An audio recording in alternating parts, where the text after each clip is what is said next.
আজ 5ই মে বিশ্ব পরিবেশ দিবস, একটা খুবই ভালো দিন। এত ভালো দিনে এই জিনিসটা দেখতে হবে বুঝতে পারিনি এতদিন। যেখান থেকে এত বছর ধরে, যেটা 5-10 বছর আগে যেই মানুষকে আবর্জনা ফেলার বালতি দেওয়ার কথা ছিল, সেটা আজ গিয়ে তাদের মনে হয়েছে দেবে। তো সেই কারণেই এলাকার বাসীরা অনেকটাই ক্ষুব্ধ। তো সেই ক্ষেত্রে যখন তারা পার্টি অফিসের মধ্যে ঢোকে, তো এই হাজার হাজার বালতি পরে, তার সাথে যদি আপনারা দেখেন এখানে কিন্তু হাজার হাজার থান। তো এই থানগুলো কিসের জন্য আছে? এগুলো তো মানে মানুষের করাই পয়সা।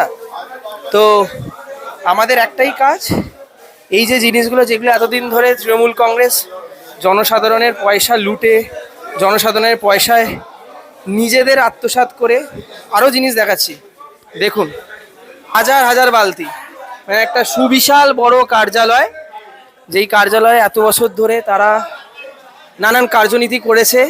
বেশিরভাগটাই তারা, মানে সবটাই বলতে গেলে তারা চুরির কার্যনীতি করেছে। দেখুন ওখানে ভিতরে কফির ভেন্ডিং মেশিন থেকে শুরু করে মানে বস্তা বস্তা এখানে কম্বল রাখা।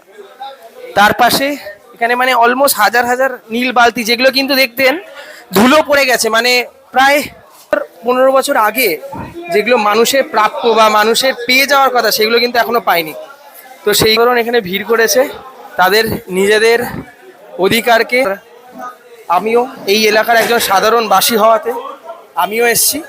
মানে তৃণমূল হারার পর থেকে পার্টি অফিসটা প্রায় মানে বন্ধই ছিল, যাতে এতদিন বাদে পার্টি অফিসটা খোলা হয়েছে। আর খোলার সাথে সাথেই আমরা এত তাদের নগণ্য কাজ, এত মানে করাপ্ট পার্টি যে কি হয় সেটা কিন্তু আমরা এখন বুঝতে পারছি। তার উপরেও আমি এখনো অ্যাকচুয়ালি গ্রাউন্ড ফ্লোরে এখনো অনেক কিছু আছে, সেগুলো এখনো মানে আনডিসকভার্ড বলতে গেলে। এখনো পর্যন্ত ডিসকভার হয়েছে, যেখানে আমি একটু দেখাবো। এখানে অনেক পুলিশ কর্মীরা সাথে মিডিয়া পার্সনও আছে। তো এখানে দেখতে পারবেন লাট লাট মশারি পরা, আর তার সাথে সাথে লাট লাট থান পরা। এই থানগুলো কিসের জন্য? প্রত্যেকটি থানে রাজ্য সরকারের নাম, পশ্চিমবঙ্গ সরকার, যাতে মানে কি আর বলা যায়, আর আমি ভাষা পাচ্ছি না। আর এখানে এই মুহূর্তে সবাই মিলে কম্বলের পেটি, হাজার হাজার কম্বল, যেগুলো কিন্তু শীতকালেই করার কথা। ভাবুন, শীতকালে বিতরণ করার জন্য তারা কিন্তু টাকা নিয়ে কম্বলগুলো নিশ্চয়ই কিনেছে, বাট সেগুলো কিন্তু আর বিতরণ করেনি। এবার এগুলো কার পকেটে যেত? মানে 4ঠা মেতে যদি রেজাল্টটা অন্য হতো, তাহলে কার পকেটে যেত সেটা কিন্তু জানাই যাচ্ছে। ভারতীয় জনতা পার্টি একটাই লক্ষ্য, মানুষের এতদিন ধরে যেই জিনিসগুলো থেকে তারা বঞ্চিত ছিল সেগুলোই মানুষের কাছে পাঠানো।